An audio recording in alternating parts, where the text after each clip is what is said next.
Jika energi yang dimiliki cahaya habis, maka tidak ada reaksi yang terdapat pada foton tersebut. Dengan demikian, cahaya akan menghilang dan intinya cahaya tidak dapat digunakan lagi. Jadi energinya sudah habis.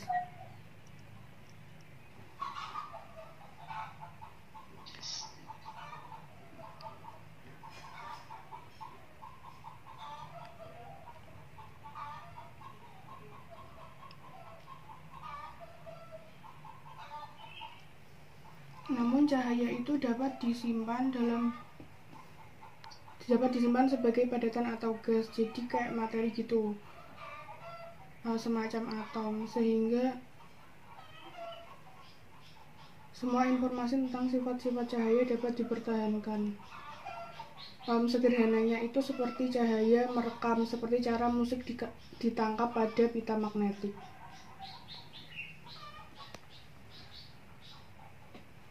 Lalu apakah lubang hitam benar-benar dapat menangkap cahaya?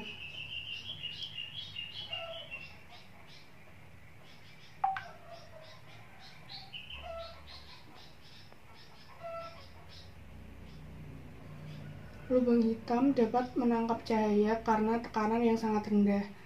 Ketika sesuatu memiliki tekanan rendah, itu menjadi ruang hampa. Lubang hitam memiliki tekanan negatif C, atau kecepatan cahaya yang negatif. Namun suhunya fenomenal dan kekuatan lubang hitam diketahui tidak terbatas.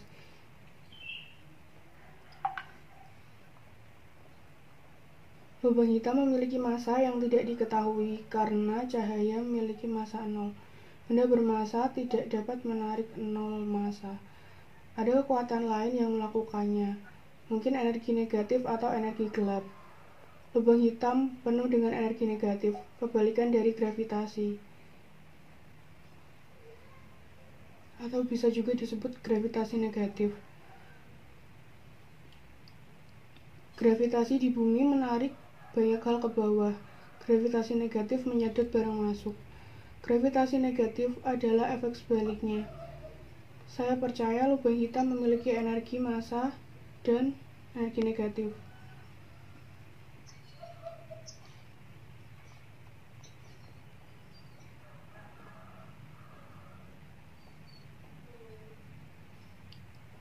Lubang hitam menggunakan gravitasi negatif untuk menangkap cahaya di sekitar cakrawala kejadiannya. Atau seperti cakrawala peristiwa sebagai kolam ombak. Tarikan gravitasi negatif adalah yang menarik cahaya ke dalamnya. Cahaya juga bengkok dan foton terperangkap di dalam medan gravitasi negatif. Saat cahaya memasuki lubang hitam menyerap energi dan massa sebelum foton menghilang. Lubang hitam mengubah foton menjadi materi gelap. Lubang hitam terdiri dari materi gelap yang membuat lubang hitam tak terlihat. Cahaya tidak bisa memantul atau dipantulkan lubang hitam, atau memantulkan lubang hitam. Beberapa lubang hitam tidak menangkap cahaya. Mungkin ada lubang hitam tak terlihat yang hanya menjebak massa.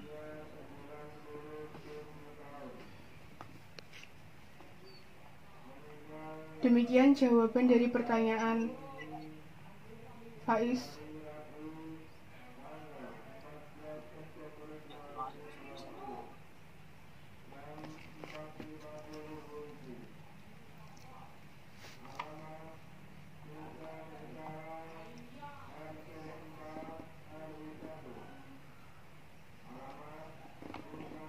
Kemudian pertanyaan selanjutnya dari Ilham. Pertanyaan dari Muhammad Ilham pertama. Apa yang akan terjadi jika suatu benda memiliki kecepatan yang melebihi kecepatan cahaya? Ya, kita berada di situ. Apakah kita bisa mencapai kecepatan cahaya? Saat suatu benda mendekati kecepatan cahaya, maka massa benda tersebut akan meningkat dengan sangat drastis. Begitu pula energi yang diperlukan benda tersebut untuk bergerak akan jadi sangat besar, bahkan akan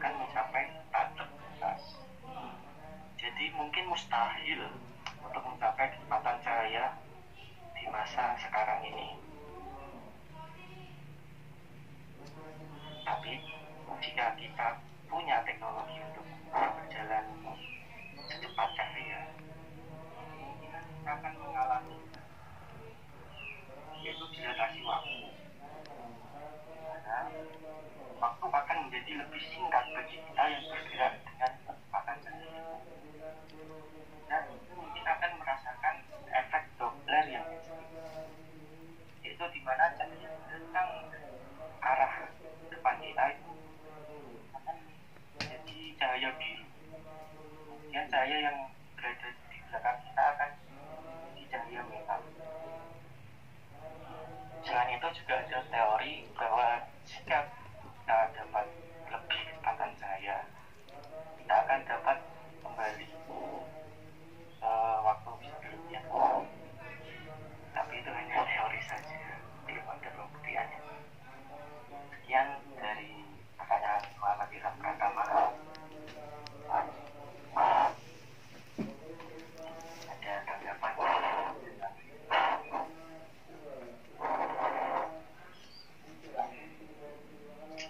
Pernah baca bukunya Stephen Hawking kan?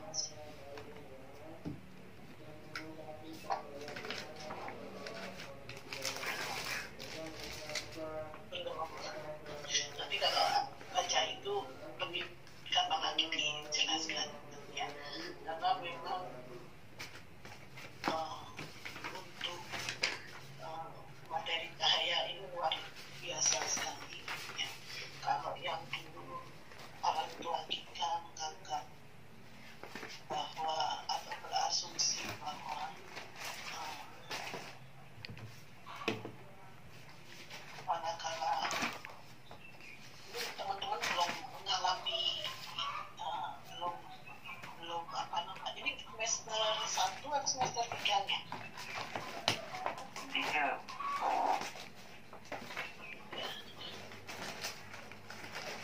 Ya, ini sedikit cerita ya itu atau nah ini teman-teman kalau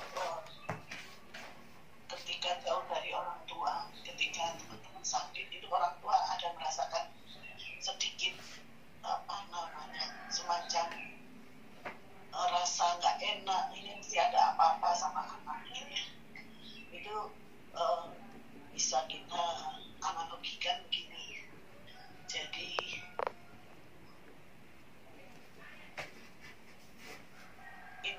ada interferensi, ada kontak gitu ya, karena anak sama orang tua itu kan punya gen yang sama gitu ya, dari materi yang sama.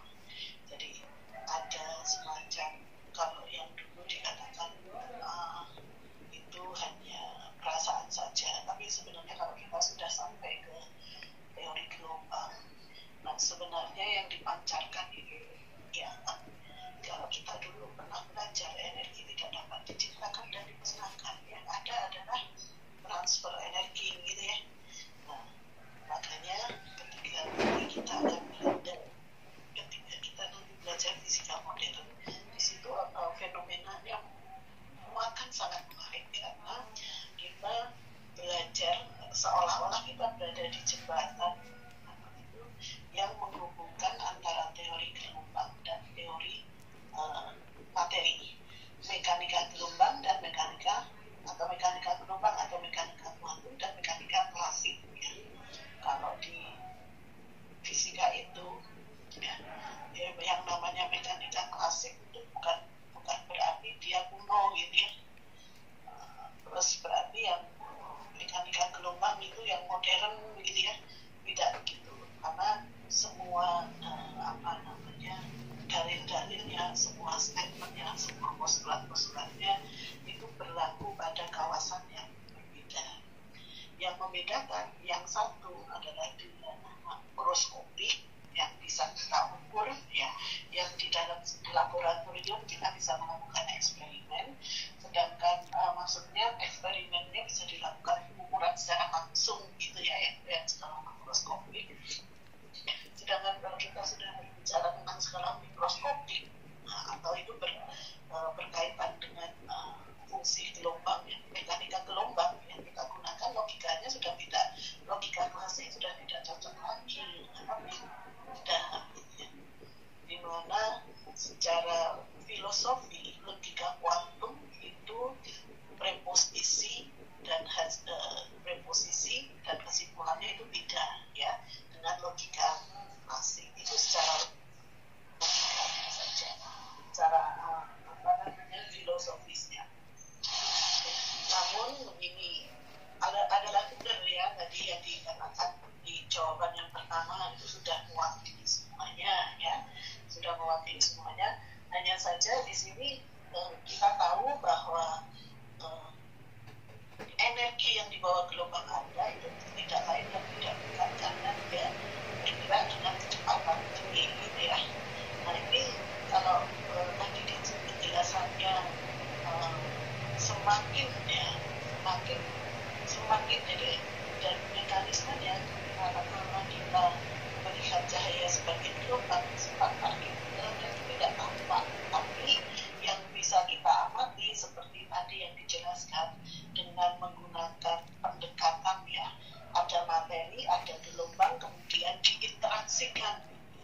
Bagaimana kita melihat fenomena interaksi? Nah, disitulah kita melihat seolah-olah keduanya tampak tapi tidak bisa serempak. Jadi fungsi sifat gelombangnya itu akan tampak manakala dia berada pada kawasan gelombang itu. Tapi setelah dia perilaku sebagai partikel, sifat gelombangnya itu tidak tampak. Sebagai contoh yang paling sederhana begini, ketika kita punya bola tenis ya, kenapa bola tenis itu bisa memantul di lantai ya, ketika kita jatuhkan ke lantai dia akan memantul gitu. Lintasannya seperti apa? Yang kita lihat kan dia tidak bergelombang kan, tidak vibrasinya tidak tampak di situ. Proses jatuh dan memantul itu terlihat oleh mata kita pada lintasan yang lurus, ya kan? Jadi memang kalau materinya ada, kemudian interaksinya dengan lantai itu kan sebenarnya tersusun dari atom-atom yang lantainya banyak, hanya saja karena ukurannya kecil, jadi dia seolah-olah tidak kelihatan sebagai atom-atom, tapi kelihatan sebagai bidang yang datar, gitu ya. Sehingga bidangnya itu bisa memantulkan bola. Kenapa tidak terjadi interaksi? Ya, dimaksud interaksi di sini adakah interaksi benda satu terhadap benda lain? Ya, terjadi interaksi itu biasanya sama kalau kita berteman gitu, ya. Kita bisa klop, itu kan kalau semuanya berada pada dimensi yang sama, punya karakter yang sama, usia yang sama, gitu ya. Jangan diasumsikan dengan yang lainnya. Jadi memang interaksi. Jadi kalau sekarang contoh paling sederhana itu manakala kita akan bermain kelereng itu mainnya itu nyaman. Kalau ukuran kelereng kan macam-macam ya. Mau nggak misalnya yang satu pakai ukuran yang gede, yang satu pakai ukuran yang kecil? Apa yang terjadi? Interaksinya tidak seimbang, gitu ya. Tentu saja yang punya kelereng kecil ya nggak mau lah, gitu ya. Jadi konsep interaksi itu dasar yang diterapkan itu adalah kita harus mempunyai makanya tadi kan disebutkan partikelnya ukurannya nano gitu ya. Partikelnya harusnya ukurannya nano supaya tampak. Karena apa? Manakala kita menggunakan panjang gelombang yang tidak seorder begitu, atau materinya tidak seorder, maka mekanismenya itu hampir kita katakan interaksinya itu ya apa gunanya kita ukur ya, karena pengaruhnya kecil. Jadi interaksi itu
Oke, jadi untuk benda yang memiliki kecepatan cahaya hampir tidak mungkin adalah iya gitu ya.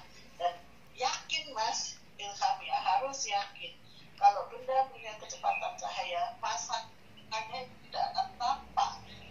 Jadi kalau kita baca bukunya Stephen Hawking, kita akan memahami tentang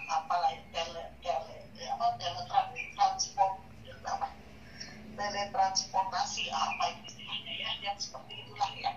Jadi yang kalau dalam animasinya, kalau dalam kita baca buku yang dalam yang dikemas dalam bentuk komik itu, kita akan bisa memahami dengan pemahaman kita dan dengan apa yang sudah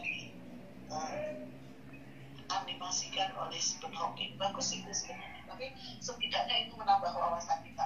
Maksudnya, pengertiannya, kenapa bisa waktu bisa mundur dan sebagainya ya, nanti bisa kita itu yang dengan sendirinya kita akan mempunyai atau menyimpulkan dengan sendirinya, yang dimaksud ya di formula yang Haber dan sebagainya, itu maksudnya, itu nanti akan bisa dirasain ya. Coba deh nanti dibaca ya, banyak itu bukunya Stephen Hawking ya, ke bulan atau bagaimana, itu enak sekali dibaca, hanya untuk menambah wawasan kita aja ya. Oke, silakan dilanjut, masih banyak pertanyaan sepertinya.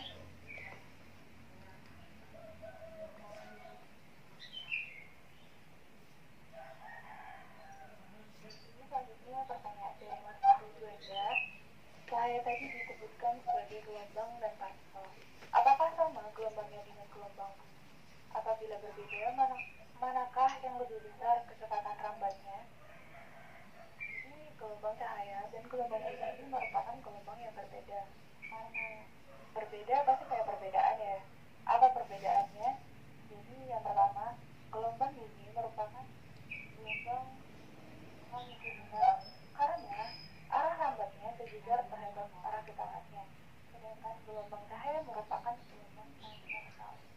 Jadi gelombang cahaya arah rambatnya tegak lurus terhadap arah getarannya. Selain itu, energi yang dihasilkan oleh gelombang bumi berupa energi dalam bentuk gelombang mekanik, sedangkan energi yang dihasilkan oleh gelombang cahaya berupa energi dalam bentuk gelombang elektronik. Kecepatan rambatnya, cahaya memiliki cepat rambat yang lebih besar daripada bumi karena cepat rambat cahaya mencapai 3 kali 10⁸ meter per second, sedangkan kecepatan bumi hanyalah 350 meter per second.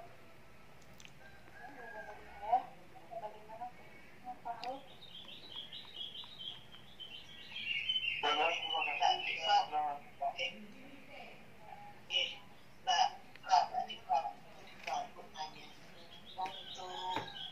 Untuk formula persamaan gelombang bumi dan gelombang transversal, persamaannya bedanya di mana?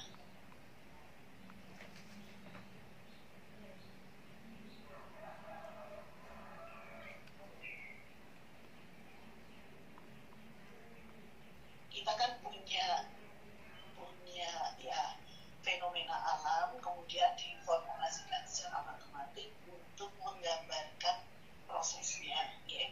Seperti S sama dengan VT kan gitu ya. Nah, kemudian kalau menggambarkan persamaan gelombang bumi dan persamaan gelombang cahaya, itu dituliskan dengan persamaan yang sama kan?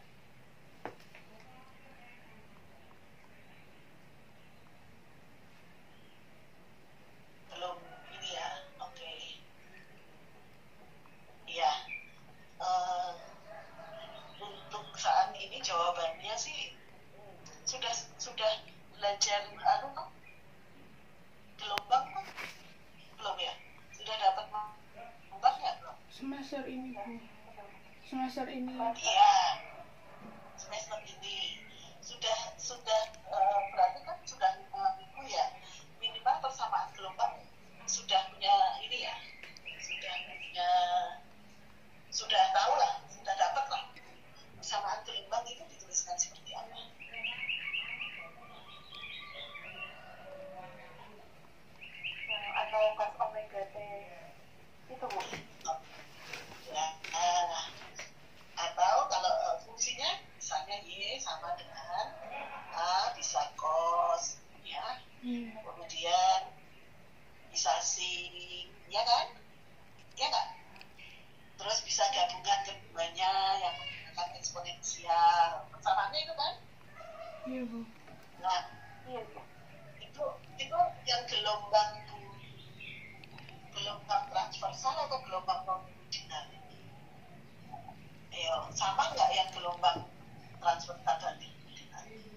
fase dan kecepatan gelombang. Apa bedanya? Nah di sini yang ditanya ya, ada kecepatan gelombang, kecepatan fase. Itu ya. Yang mana? Ayo. Jadi kita lebih bisa menjelaskan ya. Kalau kita bergerak dalam gerak lurus ya, biasa dalam mekanika kita mengenal besaran kecepatan itu turunan posisi terhadap waktu, ya kan? Turunan